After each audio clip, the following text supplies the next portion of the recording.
On est un petit peu largué par la situation, on ne comprend pas trop ce qui se passe. Moi, j'étais tranquille sur mon canapé hier soir quand je reçois un message de quelqu'un qui me dit que le maire a interdit une projection à Marseille. C'était une projection officielle, hein, et d'ailleurs, ce n'était pas qu'une seule date. Il y avait toute une série de projections, de séances prévues. Et les gens, en fait, se sont retrouvés à la rue, c'est-à-dire qu'ils arrivaient pour leur séance qu'ils avaient payée sur Internet, certainement pour la plupart.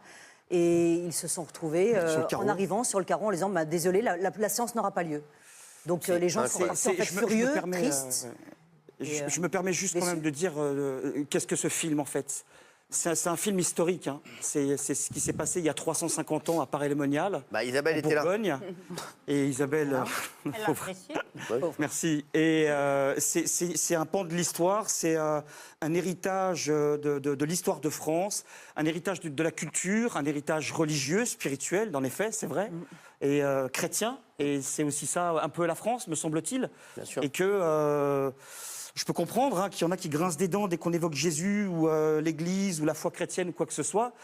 Pardon de le dire en tout amour et en toute simplicité et en toute amitié, il y a encore des chrétiens en France. Et il va falloir faire avec, les mecs. Et pardon de le dire comme ça, mais à un moment donné... Pardon ? 38 millions. Voilà, et donc il va falloir faire avec les mecs. Et je pense qu'ils n'ont plus envie, comme moi le premier, et de se faire taper sur la gueule, et d'en prendre tout le temps plein la gueule, et de se faire censurer, de se faire boycotter, et de se faire rabrouer, etc.